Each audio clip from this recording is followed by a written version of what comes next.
Our products are organically sourced natural healthy foods from Nigeria, West Africa, sourced directly from the small local farmers.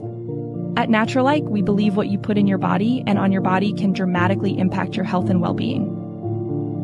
Boost your energy levels and satisfy your cravings with a healthy dose of natural sweetness from our products. We're excited to help lead African foods and products into the global health and wellness markets. Follow us on Instagram at Naturalike, on Facebook at Naturalike LLC, and YouTube at Naturalike TV. These organically sourced foods are available at our Amazon store, amazon.com/Naturalike. Email us at naturalikeproducts@gmail.com. Peace, family. We are live again. Dynasty Mirror Search for Huru. Thank you all. Thank you so much for joining. It really means a lot. And happy Father's Day. Happy Father's Day to all the fathers out there. Again, once again, happy Father's Day to all the fathers. I didn't do much today. I had Massa yesterday and this morning, so we hung out. But we're going to do our Father's Day dinner on Wednesday. Me, him, and his mom. And I'm going to get some good old Senegalese food. You know, that's what I want. I'm a simple guy, you know. I said I wanted some Senegalese food. So I want some dibi. I want maybe some cassava, some cheb gin, maybe some cheb yap. I'm going to have a whole smorgasbord, whatever, of Senegalese food on Wednesday. And I'm looking forward to it. So happy Father's Day to all the fathers out there. Also, do me a favor, guys. If you have not hit that like button, do me a favor and hit that like button. I will greatly appreciate it. I appreciate you guys' support. Have a couple of announcements I'm doing. So let me turn this on real quick. So we got that. And then let me go back here. Give me 1 second, guys. I'm coming. There we go. Balance. There we go. So a couple of announcements. Announcement number one.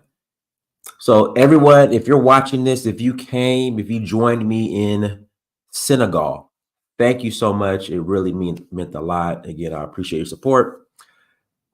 We have Zanzibar in September, but Zanzibar sold out. The Zanzibar tour is sold out completely. So that's filled up. But we have Nigeria coming up. Nigeria is August 4th through the 13th. We're traveling to Nigeria for the Oshun Festival. And we only have one more spot left. We have one more spot left for Nigeria. So if you're interested in joining us in Nigeria for the Oshun Festival, please visit donfo.africa. Let me pull up the site again, donfo.africa to learn more. And even if you don't want to go to Nigeria, please visit the site, subscribe to the newsletter so you guys can stay up to date on what's going on and what we have upcoming. And, you know, I would greatly appreciate it. So Oshun Festival Tour, we have one spot left. And then, we have Benin coming up in January for the Voodoo Festival. So if you're interested in joining us in Benin Republic, that's January 3rd through the 12th for the Voodoo Festival. I'm only going to take 5 people. So we have 5 spots left, 5 spots so far. So please visit Donfo, that's DANFO.Africa to learn more. And I would greatly appreciate it. I appreciate all your guys' support. And listen, guys, we will have a difference in opinion. We will have a difference in thought. That's why this platform is here. And that's why this platform is open for everyone to come in and give their opinion. I welcome all opinions. I know a lot of people are against that, but you know, I don't want to censor people on this platform. I try not to. Again, I don't want to censor people because I know some people are like, oh, why you let this person come on? Why you let that person come on? Why do these group of people come over here? But let them come. Allow them to come. Again, allow them to come. So everyone's more than welcome to come onto the platform and give their opinion. It is welcome. But today's topic. Now, I have criticized Ghana in the past, specifically when it comes to the year of return, but I am going to do a video on Ghana's year of return, on how it was a success.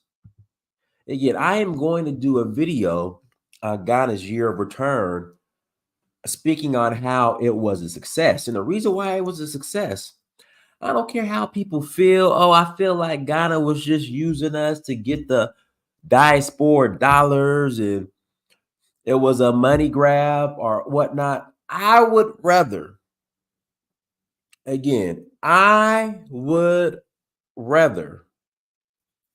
see the diaspora.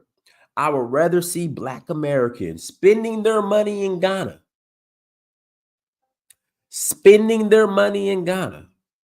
bragging about being in Ghana, doing Dirty December in Ghana,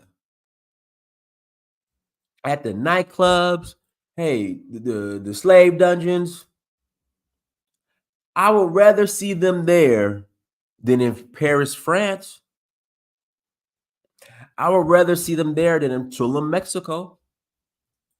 I would rather see them spending their dollars in Ghana than England, Thailand.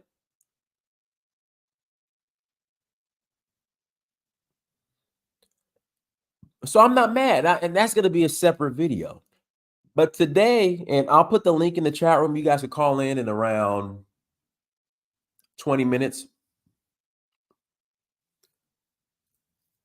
So if you guys don't know, the survivors, and I think some of the descendants of the survivors of the Tulsa race riot, they were denied reparations. They're not getting reparations. It's done. We ain't get reparations. It's over. Like the rallies are nice, the yelling is nice. No reparation, no vote. All that sounds good on a t-shirt. 40 acres of a mule. All that sounds good.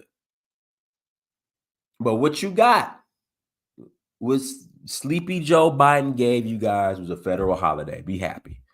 That is the extent.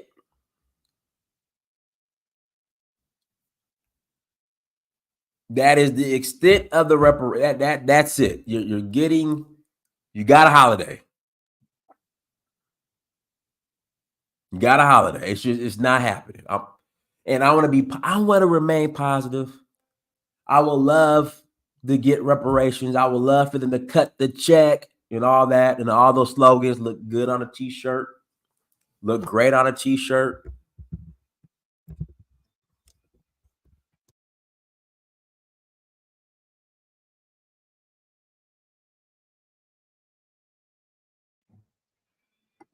Looks great on a t-shirt. There we go. Sorry about that. But the check ain't coming. It's not coming. But as much as we criticize Ghana, as much as Black Americans say, what do they say? I forgot. What's some of these FBA ADOS slogans that they say about Ghana and Africa? And I don't know. I forgot. A couple of those survivors got citizenship to Ghana. A few of those survivors received citizenship from Ghana. So if you've received more reparations from Ghana than you ever will from America.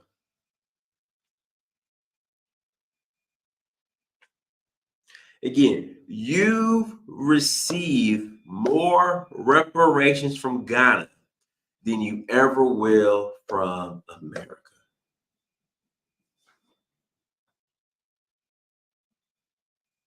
That's a fact. Prove me wrong. What somebody said, we fight, we don't flee. What else? We fight, we don't flee. You know, Africa ain't got no love for us.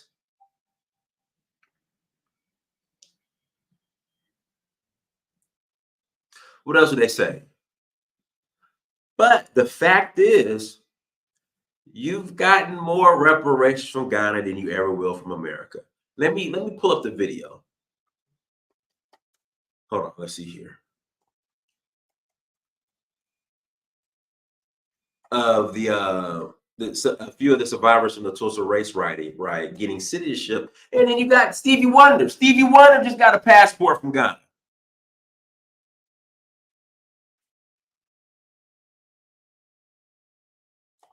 Stevie Wonder just got a citizenship from Ghana.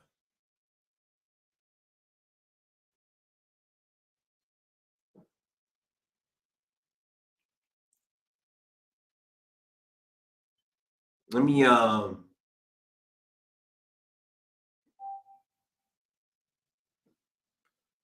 wanna here we go. We'll do this video right here. Shout out to Phil. We'll do Phil's video. Shout out to Denzel for the $2 holla on Cash App. Shout out to Uzmain Kane for the $10 holla. Here we go. Let's pull this up real quick.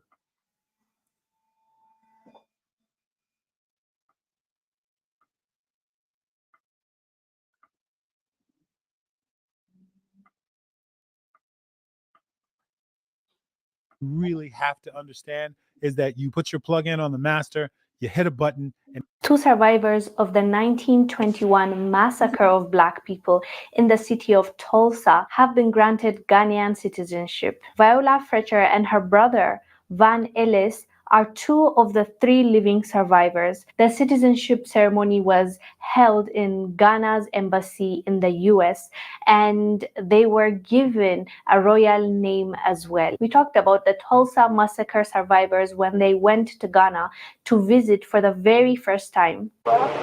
Ghana welcomes survivors of 1921 Tulsa race massacre Viola Ford Fletcher, who is 107 years old, and her brother Hughes Van Ellis, 100 years old. The two are the last known living survivors of the 1921 racist massacre in Tulsa, Oklahoma.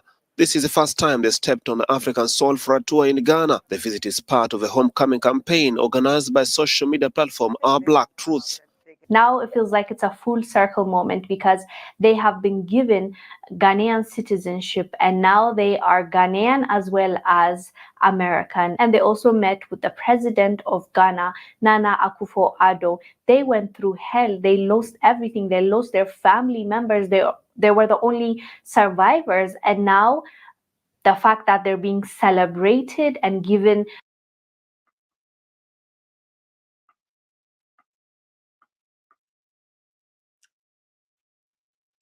So there's one more video I want to play. Let's see here.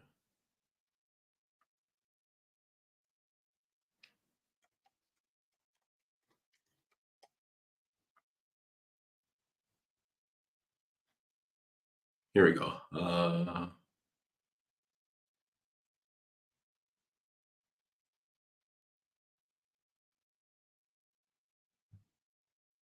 So I thought this was sooner. Hold on, let me.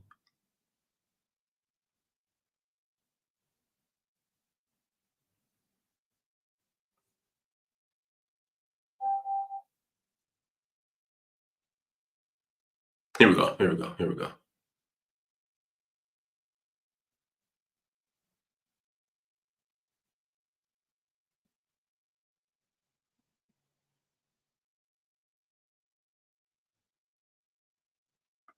All right, here we go. Thank you so much to the Farmer's Dog for sponsoring today's video. As you saw, our food is delivered straight to our... Oklahoma Supreme Court has dismissed a lawsuit against the last two survivors of the 1921 Tulsa race massacre. The court upholding. Oklahoma Supreme Court has dismissed a lawsuit against the last two survivors of the 1921 Tulsa race massacre. The court upholding a ruling that showed destruction of the Greenwood district did not fall within the scope of the state's public nuisance statute.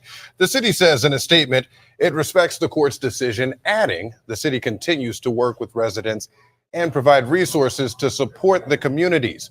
A lawsuit was filed in an attempt to force the city and others to pay compensation. Two survivors, 109 and 110 years old, say the actions of the white mob continue to impact the city today. As many as 300 Black Tulsans were killed, businesses were destroyed, and thousands of survivors were left homeless. We are also following breaking developments involving the survivors of the Tulsa Race Massacre. The Oklahoma State Supreme Court striking down a lawsuit brought by the last known survivors of the massacre. News 4's Amaya Ward is in the newsroom with details. Amaya. Jolene, Kevin, the Oklahoma Supreme Court says while the grievances are legitimate, they do not fall within the scope of our state's public nuisance statute.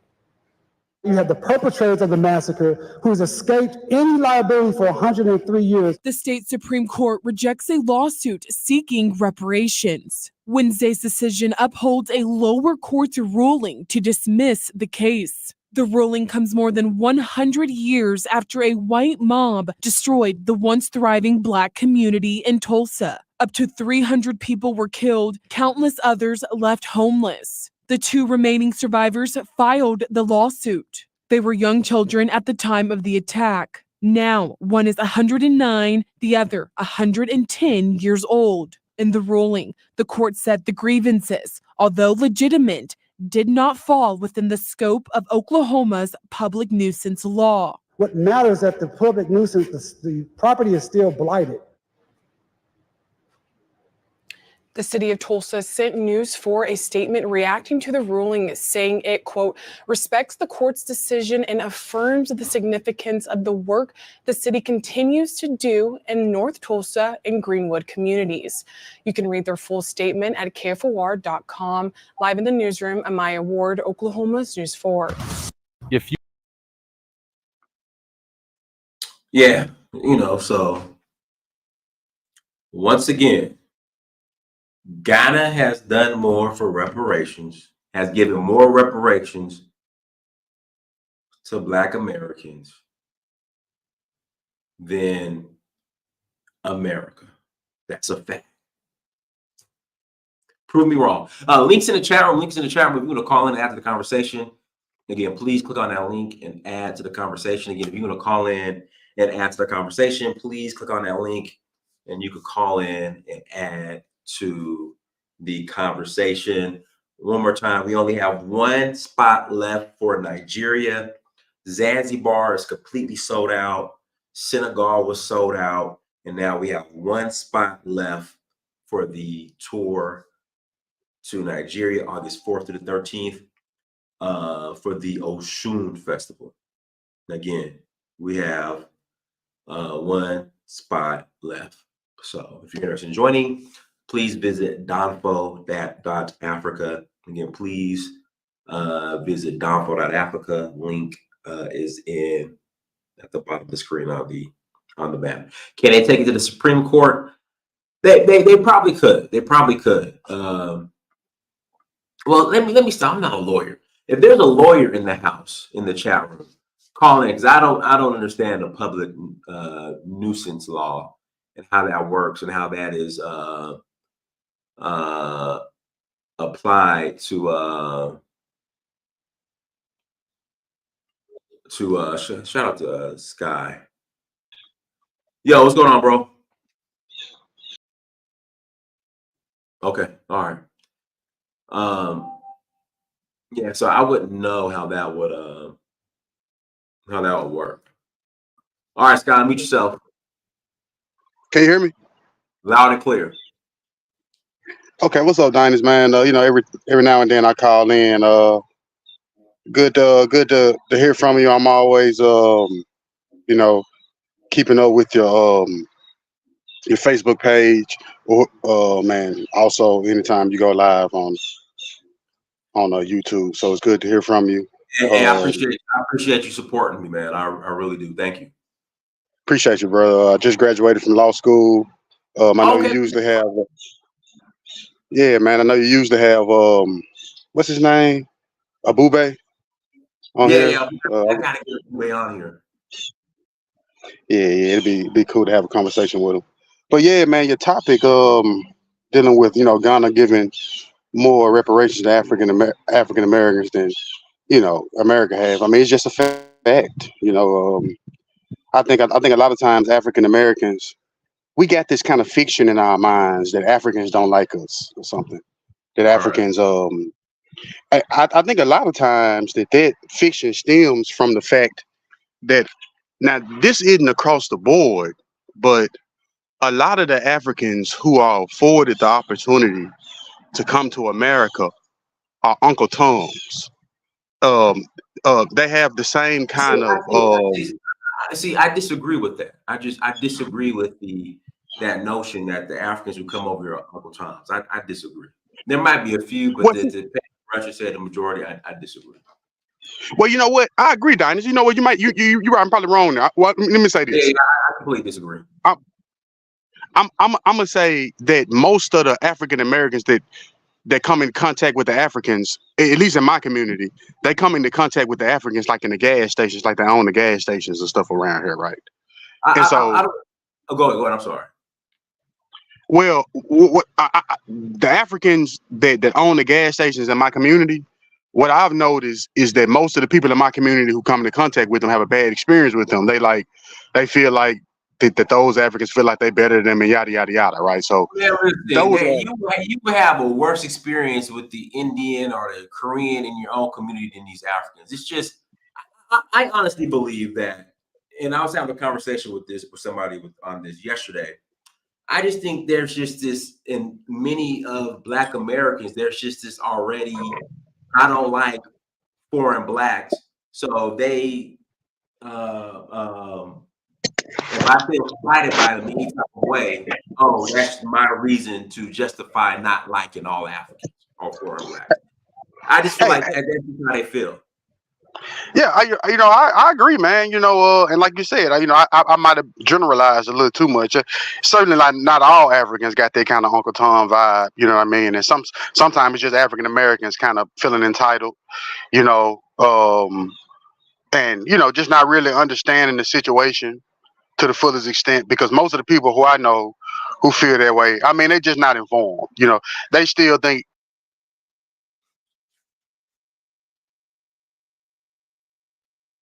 I think we lost them. Guys, links in the chat room. Link is in the chat room. Link is in the chat room. You want to call and have this conversation. But yeah, I think that's an excuse. I think a lot of Black Americans, not all, but some, they already have this, I would say, negative or attitude towards Africans, that when an African, they get into any type of disagreement, that by fault, it justifies to them. It justifies them having this negative attitude for all Africans. That's just my opinion. It's really not that serious. Can you hear me, Dynasty? I hear you now. Dynasty. Okay, you hear me now? Well, I agree. Like I say, I mean, I might have generalized a little too, generalized a little too much. Certainly, not all Africans have that kind of mentality. I just think that a lot of times African Americans, come into, first of all, they're not informed, right? Most African Americans still think people run around with spears and bow and arrows in Africa, right? They're not informed, so they're just kind of like viewing the situation from the surface, and they form this kind of like entitled, consciousness about what's going on. I think sorry to interrupt. I think it's a lot of hate. Like there's this channel. The first. Let him finish. Okay, go ahead.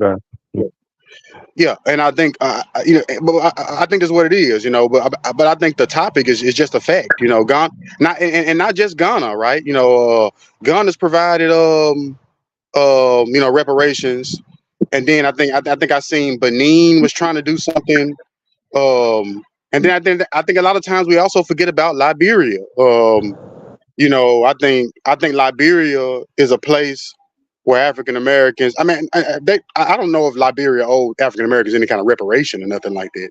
But I think that it's a lot of opportunity in Liberia for African Americans to kind of go and kind of reform this kind of tie with Africa. But go ahead, brother. I don't want to be too long winded. Yeah, I was gonna say I've been seeing like a lot of hate. Excuse me for the word, but from a few different channels on YouTube, Tariq and Mike TV, and then there's a whole bunch of people that just echo the same thing, and it's just like people hopping on a bandwagon and making up these stories, and it almost seems like it's just something on the internet, but it's ridiculous. It's kind of crazy, but it's also towards not just Africans, towards everybody, especially so-called Black diaspora, Caribbean, etc. And it's just ridiculous. I don't see that coming from other groups of people, and I think it's somehow I think it's like fear. Then they say it's like delineation, and I'm like, what lineage? Like everybody is them. They are from their country. This is a world of nations. As much as you want to use this color thing to unify us, we all have an identity based on nation, history, tribe, culture, language that is rooted in who we are and is much deeper than this color label that you want to all unify us all in. So it's a lot of confusion, and then they get upset when we call ourselves by who we are, our nation, our tribe, our lineage, history, etc. Oh no, you're not that. You're a color. You're Black, or you're just like us. Oh no, now you're not. It's like they want to claim us, and then they don't. Information man, go ahead. Hey, how y'all doing? Doing good, Yeah, man. I want to talk about this issue on a more logical basis. It would be ridiculous, Dynast, to think that there's not Africans who have certain issues against Black Americans, and that there's not Black Americans who have issues when it comes to those in the diaspora. And a lot of this is part of what the system was designed for, to make us pit against each other, to make us fight over crumbs, and to make us feel that we have no connection to each other. Let's be honest. Most Black people in America don't get a good definition or a good working history of what has happened in Africa in terms of African people or the different countries in the continent of Africa. Let's be honest. There are those in the continent of Africa who do not have a working history or knowledge, I'm saying this in general, of the things that Black people have gone through. Whether you want to admit it or not, you have to understand that certain robes were paid for people to come here. And so I think when Black people have a bad experience in America with those that come from other parts of the world, it has a lot to do with the fact that our ancestors on this soil paid a heavy price that other people do benefit from. And that's not, you cannot deny that. Now, when I look at reparations and the importance of it, is that this is what simply happened in Oklahoma, Tulsa, Oklahoma. They went with the nuisance law. What's happening is that the Supreme Court. Information man show. Can you sorry to cut you off? Can you expand on what exactly is the nuisance Yeah, law? I'm gonna I have some things right here. So the plaintiff, which was Miss Randall, because there's only two of them that are living that are actually lived through the experience, Miss Randall versus the city of Tulsa.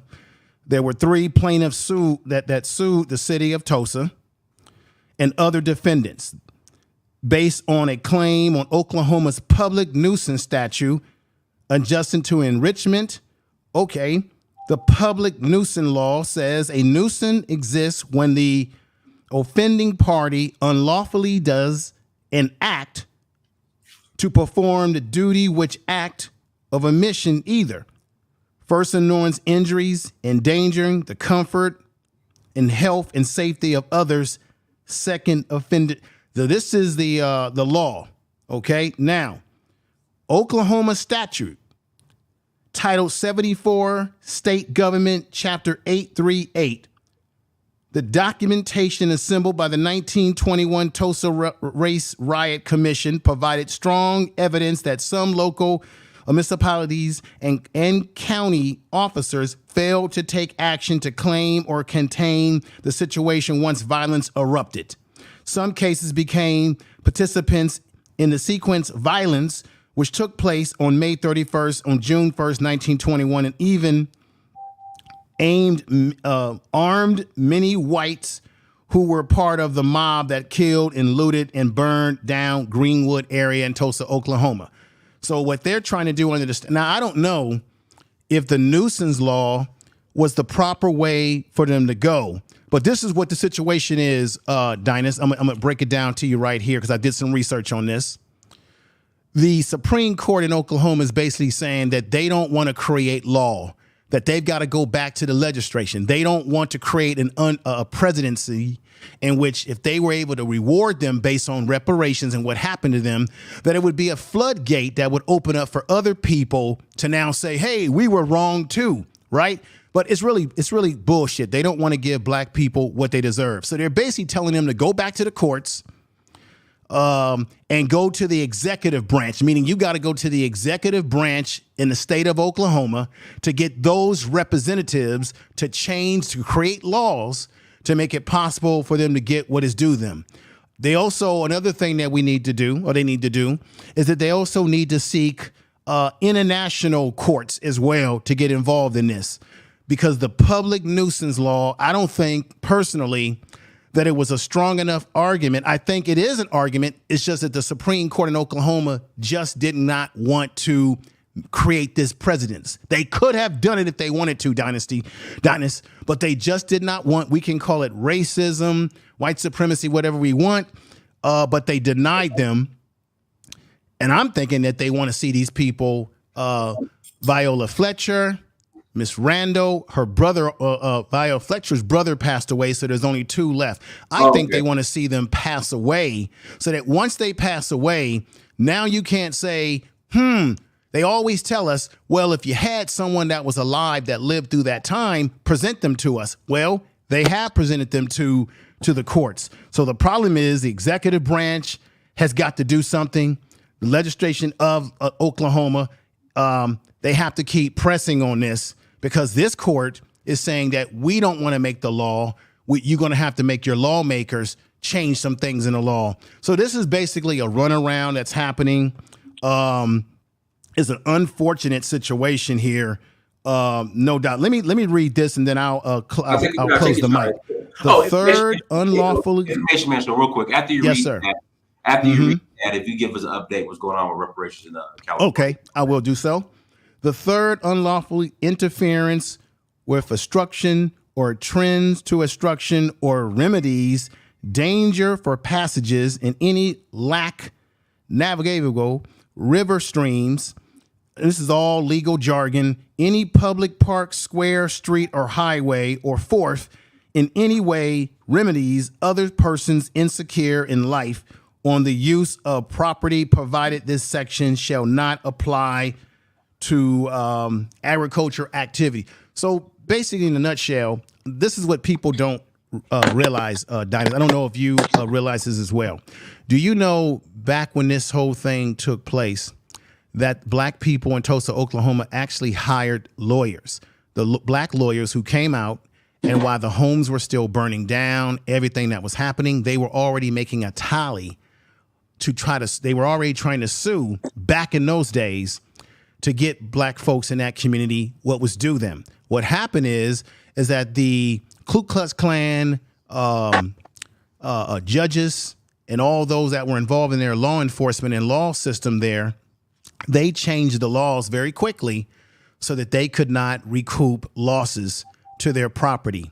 And do you know to this day that Tulsa, Oklahoma, the government there, they turned around and benefited economically by using the name Black Wall Street, even though they changed the law so that those black folks could not get anything. So when people say, well, why didn't they sue or do something? They were trying to sue at that time, and they turned the laws around against them. And I see the same thing happening with this Supreme Court in Oklahoma, which is a damn shame. Go As ahead, far as the California. California reparations, and I'll make it quick because I know people are waiting to talk. Take your time. There's 3 bills that have passed. So the California reparations is moving forward. I did a complete detailed show on this. But what they're going to do, Dynas, and you know the normal thing, they're going to people are calling for cash payments.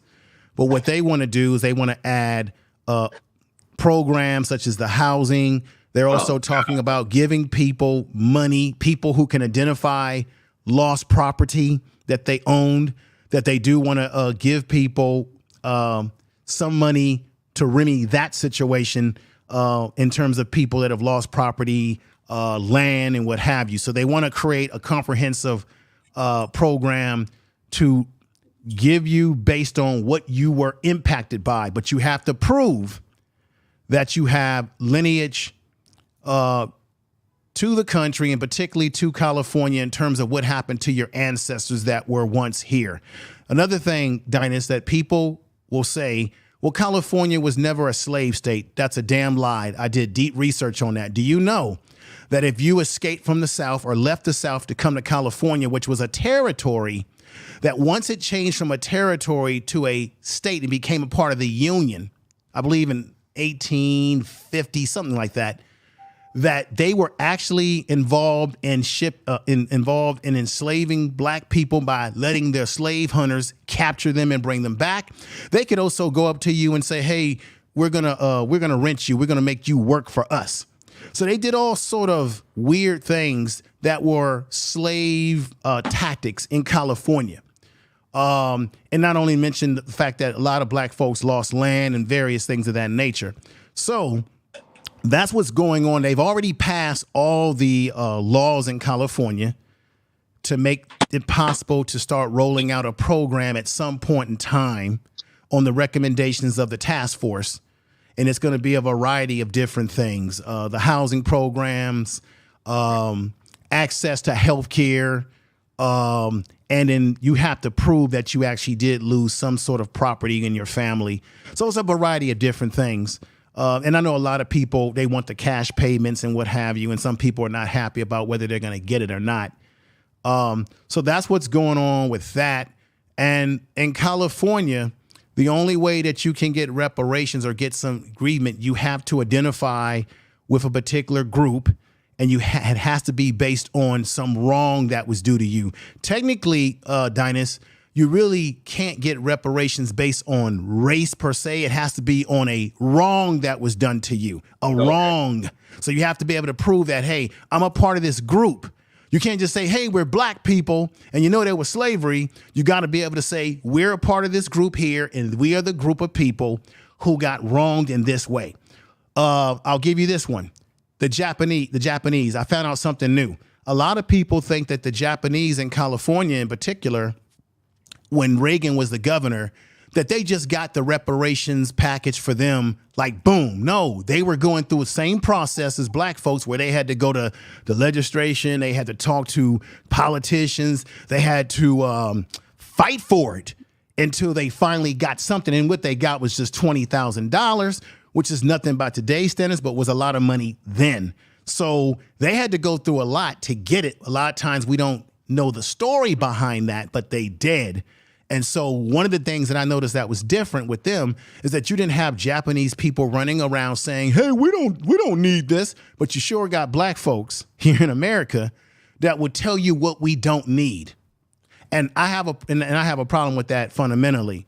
And I'll leave with this. Once again, I think we all can be nasty to each other, but we need to unite. But this is the problem. Every other group of black people in the diaspora, from what I can see, they delineate themselves. The soon as black people in America have decided to delineate ourselves, that's when people seem to have a problem.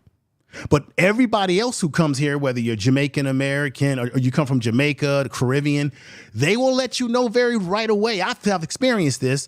No, I am Jamaican. I'm Nigerian. I'm this. And I got no problem with you delineating who you are, but don't have a problem if I delineate who I am as it relates to this soil.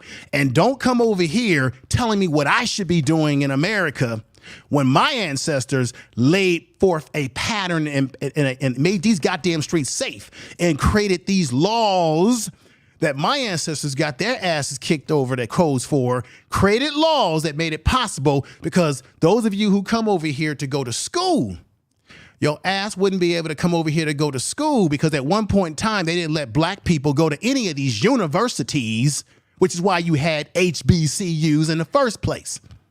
So just keep that in mind, that just be respectful about that. I'm just using that as one example. Can I interrupt you, Mr. Information Man? I just, I hear everything you're saying, and you make some great points, but I just think that the reparations call, it's just, it's useless. It's not gonna happen. Like, I think that the only political remedy, right? The only political remedy that black people. Yes, sir. Yeah, we lost him. He's going to that. Let me just say this. Okay, I'm gonna say this, and I'm gonna drop off the panel. The only way you get anything in this world is that you have to fight for it. You have to take it and fight for it. You're not gonna get reparations by having a rally and having a party. You get it through the political system, because they have the purse strings of the money. So we can't get it any other way. Every group, whether it be Native Americans, where did they get their money from? The government. They didn't just fall out of the sky because they were outside having a party saying, we need reparations. You have to have a political movement and a political mindset. My thing is this, brother. I don't see reparations in my hands. I'm 54 years old. I don't see it as something that I'm going to receive in my lifetime, but it could be received by our children, grandchildren down the line as the society starts to change through time. And the reason why I say this is because if black people on the plantation 400 years ago said, we ain't never gonna be free, we ain't never gonna be this, I'm sure there was a black person or two who said, yeah, we ain't never gonna not be slaves, right? Who would have thought, if they were alive today, that they would be able to see what we're doing today in terms of our positive things that we're doing? They could never imagine it, okay? Because in their mind, they were going to be slaves forever, right? So we can never say never, because you don't know what's going to happen in the future. You cannot project it.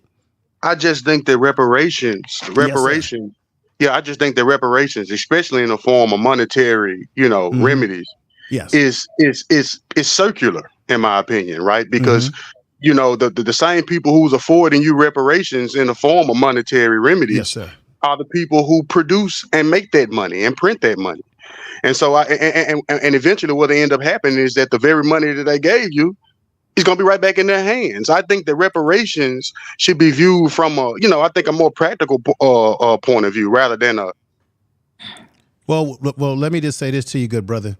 In California, overall, black people in general would like to have cash payments, because we figure, I get the money, I'll do what I got to do. In California, what they're saying is they're not just looking at cash payments, but they're looking at a multitude of programs that will be handled by a commission of black folks that are involved in this movement. For example, in California, there's a group called. Well, see, that's the problem. Let me interrupt you, Mr. Information. I got other people. I got to move on too as well. Let me just say this. There's an organization in California by the name of CJAC. CJAC, a lot of black folks have been looking at Tariq Nasheed and all these other people that's been hollering reparations. But there's a group in California named CJAC that has been involved in this, and they're not on YouTube hollering this and that. They're involved politically. They're talking to folks. What I'm basically saying is they're looking at it as not just cash payments, but all these other various things that could benefit black people. And there's some black people who don't like that. They just want the cash payments. I totally get that. Okay. Now, I'll say this to you, and I'm going to end. One of the problems that I have is when black people keep talking about, if you give black people money, they're going to give it all back. God damn it, not all black people are the same. We got black people that's educated, uneducated, black people who manage their money well. Don't y'all know that we live in America, which is in debt? Who runs America? It's white people. White people got us in the debt of trillions of dollars. The bank that was in Silicon Valley in California, where I live at, went bankrupt. There was a bank. Guess who ran that bank? White folks. White folks spend money, go broke, make all kind of mistakes, just like anybody else. So this stereotype that if you just give it to black folks, that we're all so dumb and don't know how to manage our money, that to me says, I'm not saying you personally, brother, but that says to me that we don't have any sort of respect or confidence in our own people. Of course, you're going to have uneducated people that will spend money inappropriate. Guess what? Okay, Those are the same people who spend money inappropriate. This is the last thing I'm gonna say about that. I gotta pass to Alan after this. Yeah, I gotta get ready to go. But Okay. that's all I wanted to say. And I don't say any of this to be disrespectful to anybody on the panel. I And if I understand. have, I apologize. No, that's not the issue. The issue is that it's not that we think black people are so dumb that they would get the money right back. Let's just say in the fantasy world that the reparations were given out.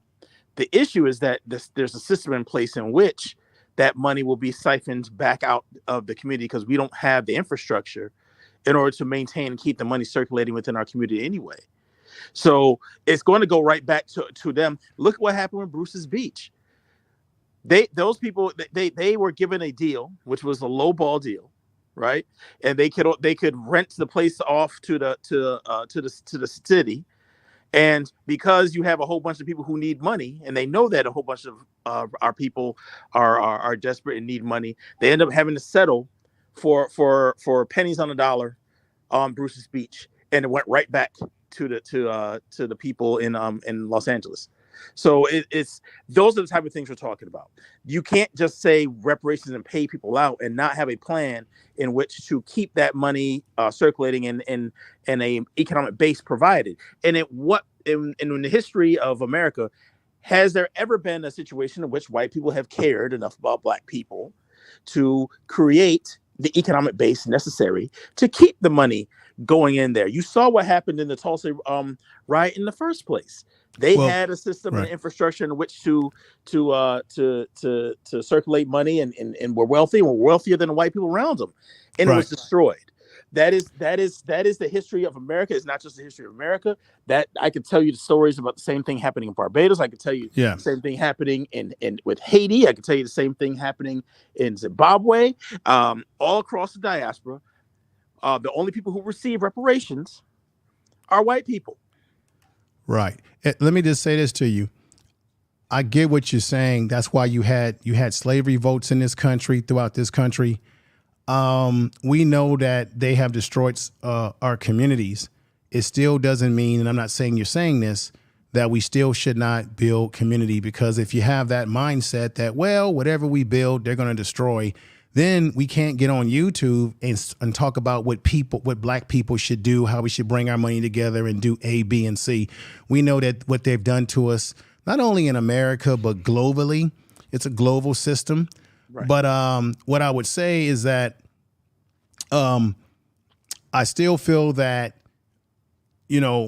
black people in this country, we still should not stop fighting for what is due us. Because if our ancestors would have stopped fighting, we wouldn't even be where we are at the point that we are right now. Do we have ills in our community? Yes. Do we have people who spend money fruitlessly? Yes. But it still doesn't mean that we still can't, what do I want to call it? We should be able to chew gum, ride a bicycle. We can do multi things. We can still go into business. We can still invest in Africa. We can still do all these things and still fight for what we need, what we want here at home. We can do multi-tasks of things. I agree with that, Mr. Information Man, but I still believe that we should be fighting it, because I look at it through the eyes of our children. And the problem with black people today is we keep thinking about what we're going to get individually, and we're not thinking future oriented. And that's one of our problems, future oriented. And check this out. What if if you gave black people some type of reparations, would you think, Brother HB, that there would be a small segment of black folks within the reparation, who got reparations, who would do what? Build infrastructure. One of the reasons why we don't have infrastructure and we don't have certain things is because, one, we don't have generational wealth. And one of the reasons why the Bruce's Beach thing didn't work out, because that was a trick. I'm in California. That was a trick bag. They knew that those folks were not going to be able to keep that land. You know why? Because a lot of that land in that beach area is what? It's been seen as a historical landmark. So if you got a property that's now a historical landmark and people already live there and have businesses, they weren't going to be able to develop it to make any money off of it anyway. That was just a trick bag by Gavin Newsom to appeal to black people. Mr. Information Man, like, yes, sir. Yeah, I mean, yeah, like I feel you, you know what I mean? Like, I think we certainly can multitask, but with the reparations piece, going back to Mr. Allen's point, yes, I mean, we have no infrastructure. I mean, we hear everything you're saying, but we have no infrastructure. So All how do you get infrastructure if you don't have money? Let me make the point. See, well, reparations shouldn't be for people who have been historically oppressed, like black people. Mm-hmm. He keeps cutting off. I think his system. He's probably on the phone. I'm going to leave with that question. How do we create infrastructure without money? We're in a capitalist society. I'm here. Reparations should be in the form of land. It shouldn't be in the form of money or monetary and all of that, yada, yada, yada. Reparations should be in the form of land, and maybe that land could be somewhere in Africa, right? You know what I mean? But I think it needs to be in the form of land, because that's the only thing that's going to outlast any kind of inflation. Right. You know what I'm saying? So, like, that's what reparations should revolve around. Well, I agree with land, but I did say in the California reparations that they're looking at all those things. They're looking at families that lost land, giving land back. They're also looking at all the other things that black people in California specifically were impacted by. So it's a combination of money being given, land being given, programs for people who need certain issues that our community has been underserved. Communities in California have been, black communities have been underserved for a very long time. So it could be a combination of things. I'm just saying in general, what's happening in California California is actually setting the standard that other states may follow, and we're a lot further along in the process than most places. However, it does not mean that those of us who have the means that we should not invest with each other. And I agree, invest in the continent of Africa, connect with our brothers and sisters over there, and stop the back and forth hate mongering that goes on. Just want to let you know, I'm not one of these guys who gets on YouTube and get caught up in the hate mongering. That's not my style, right? I feel like we can still fight for what we deserve, such as the Caribbeans have CARICOM, right? I've heard someone say about the Africans, or those in Africa in different countries, they have their plight against what happened to them by Great Britain. And of course, the United States has done horrible things to the continent. So they have a claim too, and I don't deny any of their claims. But Dynast, thank you, my dear brother, for giving me the platform to speak. And I respect you and all the brothers on the panel. Y'all have a great rest of the show, and peace to the chat room as well. Thank you. Take care. Hey, Al, go ahead and I'll pass the mantle if you want to. All right. Yeah. Basically, what I was going to say is that, there has been infrastructure in place, and the problem is that the Black American is somebody who does not have a government, does not have leadership, and what little leadership that the Black American has been co-opted by the left, and so there's certain trick bags and tricks that can be in place, just like this Bruce's Beach situation, that can happen. And so I just feel that sitting around waiting on reparations, when it's really, if you think about it, it's never happened anywhere in the world. And there are other people in other places that even have, in my opinion, more direct claims than the American Black person for reparations. And they have not received it, and they're not going to. And while you might hear some rumblings about it, you don't hear this constant groundswell of people thinking that the only way that we can survive is through reparations. It's just, we need to either figure out a plan for here in the United States, or when they figure out a way to leave. Getting useless American dollars after de-dollarizations has started is not going to be a good form of reparations. So we can all say cash payments all we want, but if anybody who's paying attention knows that that the petrodollar is done, and as of the 9th of June. And now we're going to have a whole lot of cash coming back to the United States shores, and we're in for a major crash in cash. So as the brother over here said, maybe land would, if they were going to be in reparations, land would be the smarter thing to even be asking for. All right, go ahead, Mansa. Unmute yourself, Mansa. Then we'll pass to Eon. Hey, Linus. Thanks for having me. Thanks to hi to the chat. Dennis, I wrote to you before and I expressed the importance of what you're doing. And you were, Dennis, you have to understand this again. I'm gonna say it again. What you're doing, Dennis, it's so important. You always think about that, Dennis. It's important. It's critical. The reason why I'm saying this is right. The first caller, thank you, Skywalk, when he came in, he said when Africans come here, they handpick them, like they select the ones that have to come here and stuff like. And you went right in and said no, you disagree with that, and that is true, Skywalk. They do not handpick who comes here.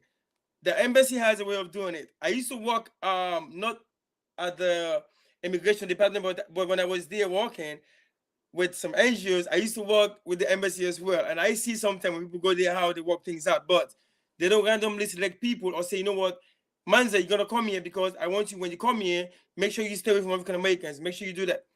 Yes, that used to happen like late in the 60s or 70s, early 80s or something like that. It used to happen. They used to divide. They will poison people for you when you come here. Stay away from African Americans. But lately, it doesn't work like that. Now, the other thing I'm gonna go to is this. You see, Information Man made some good point, Diners. I think one of the biggest issues why African Americans and African diaspora people coming here have issues sometimes is lack of understanding. Sometimes we deal with each other out of deep and willful ignorance, and because of that, it's affecting our relationship. So now, where I work for the state of Tennessee, but I'm not going to say the department. And I work with a lot of African Americans, and they are all in higher positions and African staff. The majority of the African staff are below them. Now, I'm in a higher position somehow, but most of the issues, I always solve issues. Literally every week, complaints. What I do is because I read a lot, and most of my books that I read from African Americans, John Henry Clark, and many other writers.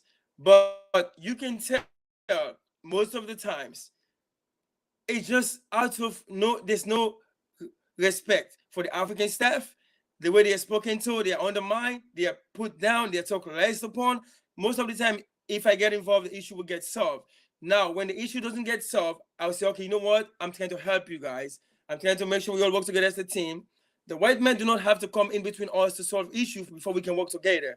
We have to respect each other. We cannot look down on one another. I said, we don't understand that what you guys went through here, we went through the same over there, or people went through the same. I said, in fact, the sugar plantation started in Sao Tome, off around the western coast, Central Africa. I said, that's where they did the plantation first, and then they brought it here to the Caribbean and to the Americas. So, but I believe it's more like what Information Man said. We don't understand our history. We don't want to learn from each other. And sometimes that's what another problem too. Based on my observation too. It's like the other side feel like they don't have nothing to learn from us African people coming here. And I observe that a lot with African Americans when I work with them. I said, no, you can learn from me and I can learn from you. If we open our minds and learn from each other, we will grow together. We will work together. But I don't think, and then Information Man said, sometimes we separate ourselves. For me, I do not do that. I can speak for myself, on behalf of myself. And most Africans I know, they don't do that. Now, for example, I know an African who raised an African, one of my staff son, because of the way he got raised. Diners, when you give that son puff puff and McDonald's. He will eat the puff puff and throw away the McDonald's. And I've seen it in front. He'll be like, "No, I don't want the McDonald's. Give me the puff puff. I don't want the KFC. Give me the donuts cake, African donuts cake." He eats only African food, and he is so close to the African lady than he was in his African American mom, and that makes me. I was like, I'm so happy when I see that relationship. So that's why we should not fall for the few people who are trying to make us feel like we're divided. We're not. We just got to understand each other, have an open mind, and we will go and work together. And now, Alan just made a point about the US dollar. It is going to crash. It is going down. So, and that's why I was like, this is the time we got to be careful and work together, because things are going to get harder. It's not going to be the same going forward. But if we work as a team, we can connect to each other, we can support one another, and Africa can be an open spot. And now is the time for Africa to rise. And that is, you always say Africa is the future, and it's the truth. That's not a lie. That's the truth, and that's what's gonna happen. So, Alan, thanks for bringing that dollar issue up, because it's a fact. The petrodollar is about to go down, and when it goes down, that's it. Things are gonna change. But if we work together from the diaspora and here, we can make things better. We can get things better. Thank you, Massa. That was a real uniting, statement, bro. And I completely agree with everything you said. Like, I don't know if you said anything. Yeah, let me pass the Ia. Go ahead, Ia. Unmute yourself. Sorry about that, Ia. Unmute yourself. Guys, hit the like button again. Please hit that like button as well. But Ia, mommy, go ahead. Thank you, Dennis. Thank How you. you doing? You're welcome. It's been a while. I come to your panel. Let me say happy New Year to you, because I haven't come to your panel since beginning of this year. I just want to say what one of my brothers say. I work in the medical field, and I see a lot how the white people treat we African people, and I see how African American too treat we African people. I've seen a lot since I've been in this country. I've seen a lot when my kids are in school, in high school, bullying them. Thank God that I have kids that they have open mind, that anytime they're bullying them from school, they'll come home and tell me. So I'm so happy that when they bully my kids in school, they never keep it secret for me. I always take action, because I don't play with my kids. What I want to say is that African American need to understand that they are from Africa before they come down to America. They are from Africa before the ancestors come, they bring that to America. And when these white people are taking our ancestors down here, they don't take the only ancestor. They're still in Africa too. They're still. When they're bringing our ancestors down here, they took something too. They're still. So not because they came to Africa to take our ancestors. They're still alone. They take a lot. Okay, think about British now. Is the British have gold? They don't have gold. And their money sitting on gold. Their money sitting on gold. If you go to the market, their money is high. Because of what? Because of gold of Africa. In my country, Nigeria, there's still a lot. So this is not the time that, oh, I'm an African American. I'm not an African. I know you're African American. I'm African. I know where I come from. I know I come from. I'm proud of I'm African. I'm Africa. I'm not America. I can stay in this country. I know where I come from. Only that we need to understand each other. That we need to help each other. Like now, if I have somebody from Ghana, we help each other. We back up each other. If we want to do something for African America, they don't want it. They prefer that they stick with the African themselves. They stick to with the white people. They will be batting you on the leg. There's a one lady walked to me. He said, "Are you African?" I said, "Yeah, I'm African. Do you see my color? I'm African. I'm Africa." He said, have to huh? push back on Do you not don't like Africa? I said, thank you. You don't like Africa. That is your own problem. That lady is a white lady. I work in the hospital. I said, thank you that you don't like Africa. I'm proud of my African woman. I come from West Africa. We need to, when African America come to my country, we respect them. My people love them. They respect them. Why that African America is so difficult that they like to discriminate? We are not the one who send the ancestors out from Africa. We don't know anything about that. This is 21st century. So we need to wake up. Africa is in next generation now. Africa is booming for everything. So if we need to work as one Africa, not say discriminate each other. We need to understand that the more we come together as one Africa, we building Africa coming. Not only Africa, we building African America down here because of generation of the new children, our children coming up. That is what I just want to say. Thank you. You're welcome. Go ahead, Ms. Jones. Unmute yourself, Ms. Jones. Go ahead. Okay, you know, I wasn't going to come up here until I heard this sister speak. What's her name? Aya? Iya. Am I pronouncing it? Iya? Iya. Iya, until I heard Iya speak. I've been in healthcare 43 years, and I worked the last 25 years as a nurse. I have a background that I developed my strong sense of pro-Blackness by following the teachings of the Honorable Elijah Muhammad. Before those teachings, I was kind of, you know, dumb, deaf, and blind about my own Blackness and a lot of issues relating to Black folks. You know, I'm not going to doubt, you know, kids growing up bullying other kids. You know, I believe that part is very real. But I also have, and even me being such a pro-Black person, I'm building my house in Ghana. My house is almost finished.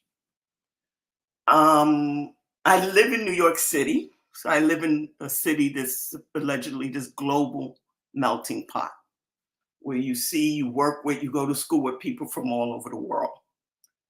I did not, and I went to high school in New York City. So I went to kids from every ethnic group background, what have you. And I never really experienced this whole Black division until I entered the workplace. Into a hospital setting was my first encounter with tribalism among Black people. And always as an African, a Black American, I always was left out of most tribes that consisted, whether you were from the Caribbean or whether you were from Africa. I was always the outsider. I was never really accepted into any of those tribes. And it was shocking to me because at that point, I came up through the teachings of the Honorable Elijah Muhammad, where, you know, basically we taught that we're all one people. So, you know, I had to like wrestle with myself and wrestle with this division and this tribalism that I saw and experienced. And working in that environment, I had the dubious pleasure and distinction of having tribes who are not from my tribe as a Black American do all kind of workplace cruelty, let's say. kissing up to massa, stabbing you in the back, making political deals, workplace deals, constantly being the one sold out. Constantly. Even up until this day. When you're a Black American in New York City workplaces, in particular hospitals, you are the minority. Because you don't fit into any of those tribes, and none of those tribes accept you in.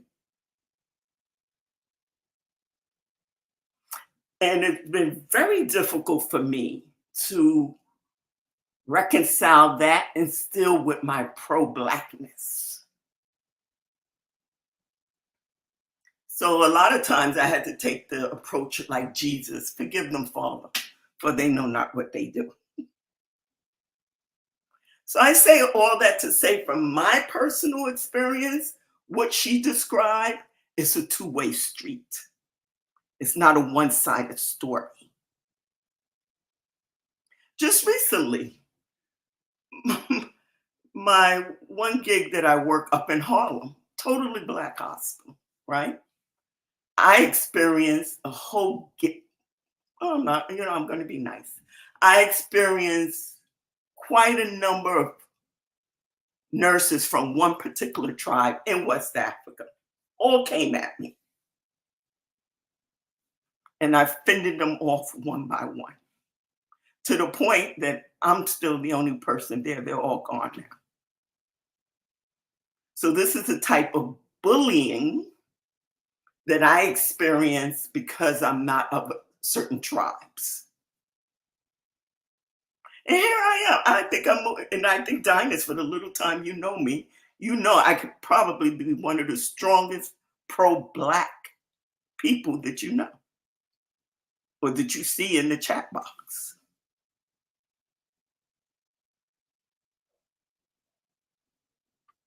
And even that didn't shield me from having that negative kind of experience. Because I'm not the typical Black person that, say stupid things like, do Africans have water, or do, oh, I didn't know they had nice buildings like that in Africa. That's not me.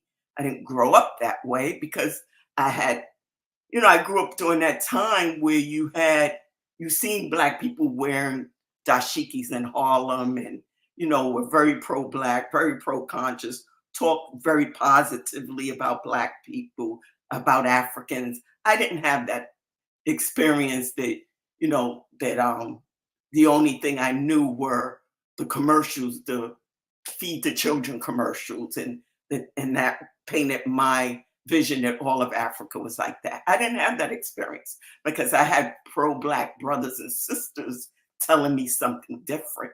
I grew up going to lectures with Dr. Ben and Dr. Clark and all those people that, were up in Harlem, Dr. Jeffries and all that. So not, this thinking that most of us have this feed the children viewpoint and experience is false. Because a lot of us probably wave the African, and I'm proud to be African flag, even more than some Africans. But you would never know this if you don't meet, and if you don't go to Dr. Ben, if you're an African and you come to this country and all you come and chase the bag, you would never know this if you don't go to a Dr. Ben lecture, if you don't frequent different spots that we all, that a lot of us frequent, you would never know this. So all you running into is the people who have the perspective of, a feed the children commercial.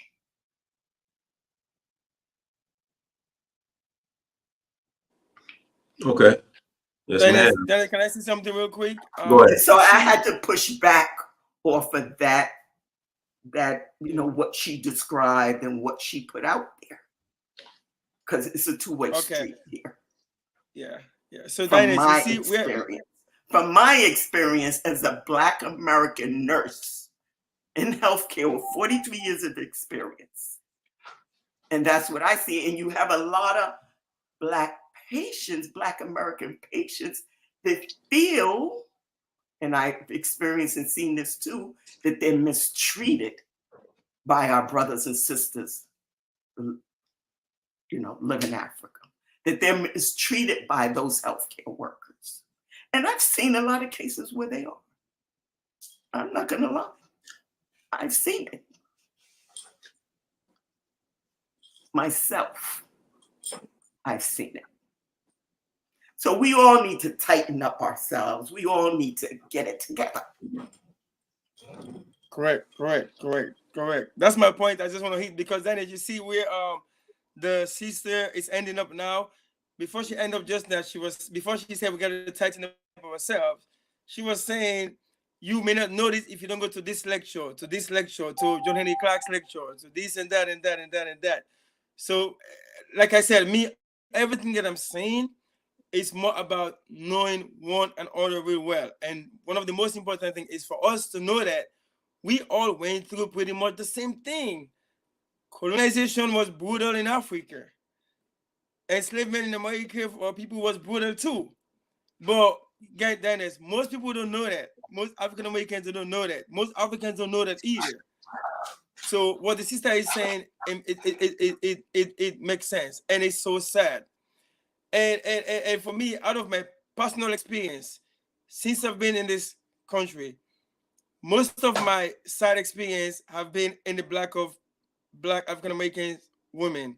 I don't know why, but me and them, we don't get along. I don't know why, but sometimes, but most of the time, I do my best. I do my best to take it easy and easy. For example, where I used to work before I started working for the state of Tennessee, I was very new at my job.